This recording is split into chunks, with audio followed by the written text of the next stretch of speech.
मुझे राजकुमारी की तरह हर वक्त मुझे तैयार करके देखना चाहती है और आगे बढ़ाना चाहती हैं और हमेशा वो मुझे आगे बढ़ाने का काम भी करती हैं। मैं बाहर का करती हूँ, घर का करती हूँ, तो वो लिखाई पढ़ाई का करती हैं। अगर मुझे कहीं कमजोरी होती है तो हमेशा आगे बढ़ाने का काम करती हैं। इसलिए मैं उन सब का भी शुक्रिया अदा करती हूँ। और उसके बाद शायद दुनिया में मुझे नहीं लगता कि मेरे माँ बाप के अलावा कोई और हो सकता है मेरे माँ बाप जैसा।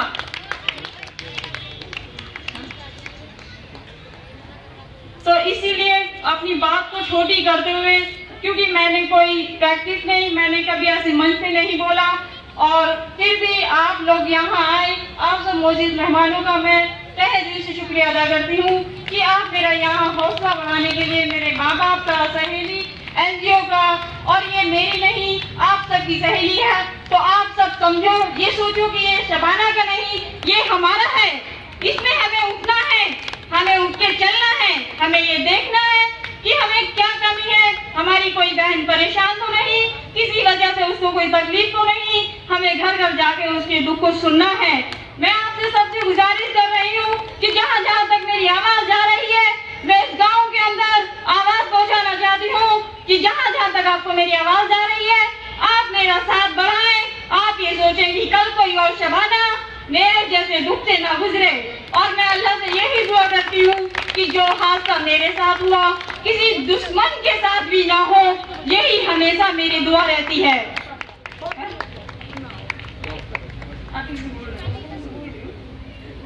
और जैसा कि मेरे अमीरुद्दीन भाई बार बार ये बोलते हैं कि फिरोज साहब आपका किसी ने साथ दिया होता तो आज ये हो जाता, आज ये हो जाता।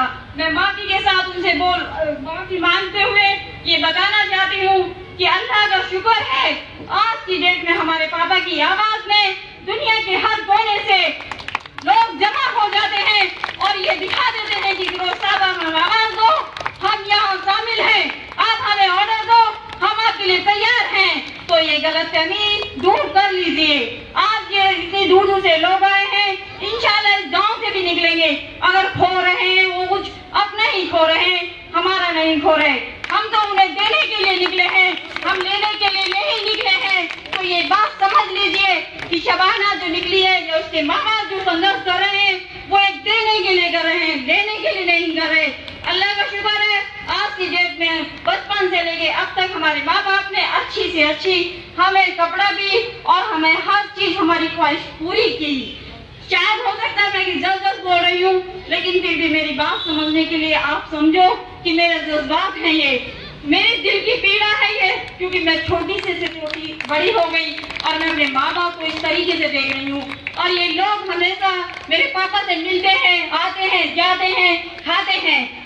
मुझे कहनी नहीं चाहिए ये बात, लेकिन हमेशा कोई मंच का ऐसा प्रोग्राम होता है तो वो ये लोग दिखाते हैं कि हम सब फिरोज के साथ नहीं है, लेकिन वो हमेशा फिरोज के साथ रहते हैं। फिरोज के बिना काम नहीं होता, फिरोज से ही वो काम कराते हैं। तो एक छोटी सी पंक्ति है मेरी, बन किनारा बेकिनारों के लिए, बन सहारा बेसहारों के लिए। अपने लिए तो सब जी लेते हैं, जीना है तो जियो हजारों के लिए।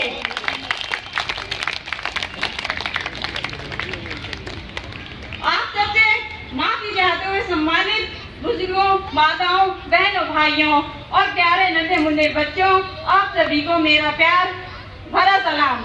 मैं कोई नेता नहीं जो किसी तरह का लचीदार भाषण दे पाती मैं एक आम परिवार से हूँ, या कह सकते हैं आपके बच्चे की पर आपने माँ बाप की लाडली बेटी हूँ। ज्यादा न बोलते हुए कुछ अरमानों के साथ, कुछ ख्वाहिशों के साथ हमारी लाडली की भी शादी होगी और वह भी ससुराल जाकर खुश रहेगी। शायद इन्हीं उम्मीदों और अरमान के साथ सन 2007 में मेरी शादी की, लेकिन कुछ समाज के ठेकेदारों, चौधरी और दहेज के लोभी ससुराल वालों ने मेरे साथ अत्याचार, जुल्म किए और मेरी जिंदगी मौत से भी बुरी कर दी।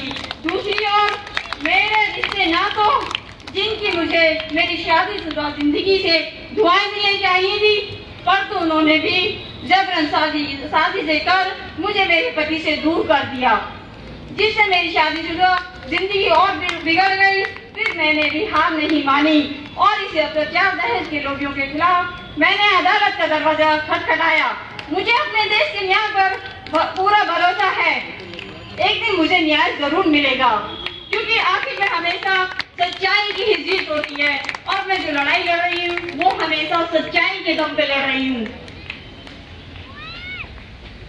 मुझे अपने देश के न्याय पर पूरा भरोसा है।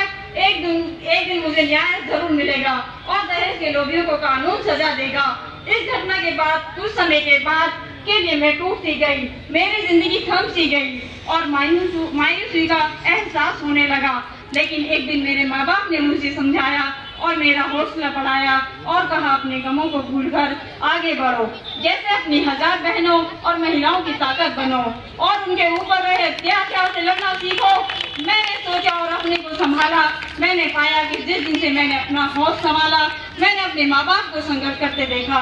मैंने भी माँ बाप से सबक लेते हुए तय किया कि मैं भी संघर्ष करना चाहूंगी, उसमें चाहे कितने भी कांटे आए उन पर चलूंगी। जब मैंने इस तरफ कदम बढ़ाया तो मैं अल्लाह का शुक्र अदा करती हूँ कि सबसे पहले मेरी माँ के साथ मेरी खाला बन चुकी रानी का साथ मिला और आज धीरे धीरे मेरा ये छोटा सा कारवां कश्मीर से कन्याकुमारी तक मुझे प्यार दिलार और हिम्मत दे रहा है। आज मुझे कश्मीर से ताकत देने के लिए मेरी बड़ी हुस्न आरा मेरे भाई फरमान अली के साथ यहाँ पहुँची है और उत्तर प्रदेश अलीगढ़ से जायदा परवीन दुआ और आशीर्वाद देने के लिए पहुँची है। और एक भाई ये कहो कि बाप के रूप में उन्हें से प्यार ताकत दुआ देने के लिए आज सुबह ही यहाँ पहुँचे हैं। अपनी बात खत्म करते हुए मेरा संग्राम समशीदा बिस्मिल्लाह और बलियन शहीदा शहनाज और मेरा एक दुल्हारा सा भाई जो अकेला ही मेरे लिए हजारों भाइयों की ताकत बन गया और मेरी प्यारी प्यारी सी 5 छोटी बहनें सहेलियां बनकर मुझे ताकत दे रही हैं। हमारा क्या मकसद है, क्या संघर्ष है, यह आपको मेरे वालिद साहब विस्तार से बता चुके हैं।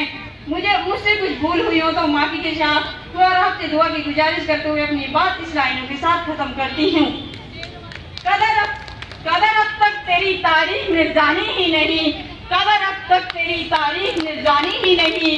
तुझ में शोले भी हैं और निशानी ही नहीं, तुझ में शोले भी हैं और निशानी ही नहीं। तू हकीकत भी है दिलचस्प कहानी ही नहीं, तेरी हस्ती भी है एक चीज जवानी ही नहीं। अपनी तारीख का उन्माद बदलना है तुझे, उठ मेरी सहेली मेरे साथ चलना है तुझे, उठ मेरी सहेली मेरे साथ चलना है तुझे।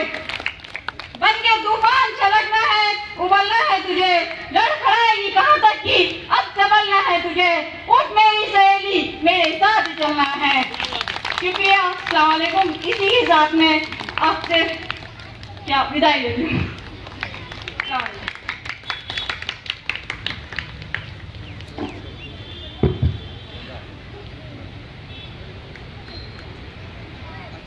मैं आरिफ भाई से गुजारिश करूंगा कि वो यहाँ आए स्टेज पर। आरिफ भाई जल्द आए, थोड़ा सा समय का ध्यान रखें। मैं रब्बानी साहब से भी गुजारिश करूंगा।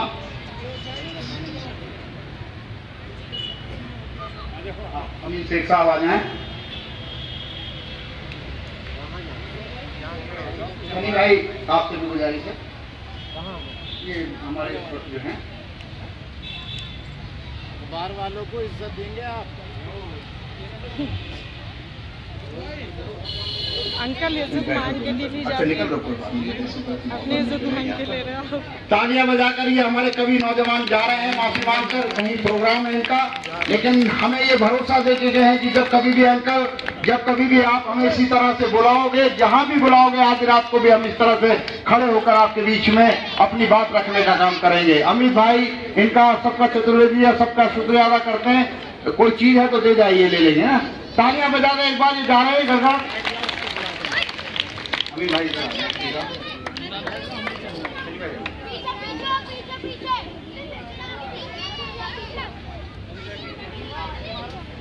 जैसा मैंने अर्ज किया था कि मैं 41 साल पहले इस गांव में 10 साल 11 साल की उम्र में आया था, तो कुछ बुजुर्गों को मैंने देखा और उनको देखते देखते मैं बड़ा हुआ। तो हमारी संस्था ने ये फैसला किया कि हमारा फर्ज भी बनता है, हमारा राइट भी बनता है और जिम्मेदारी बनती है कि जिन बुजुर्गों को हमने देखा, जिनके बीच में रहकर मैंने इशारा भी किया था कि उनकी यादें आज चारों तरफ से हमारे कानों में, हमारी आंखों में टकराती हैं, उनके अल्फाज हमारे कानों में टकराते हैं कि किस तरह के उनके अंदाज बयां हुआ करते थे, किस तरह अंदाज में वो बातचीत किया करते थे। उसी तरह के कुछ प्राइज उनकी याद में, उनकी मेमोरी में, कि वो हमारे बीच में उनकी याद हमेशा बनी रहे। उनके नाम पर हमने एक प्राइज की शुरुआत की है। वो प्राइज में पहला प्राइज जो है उर्दू के लिए, उर्दू पत्रकारिता के लिए, उर्दू जर्नलिज्म के लिए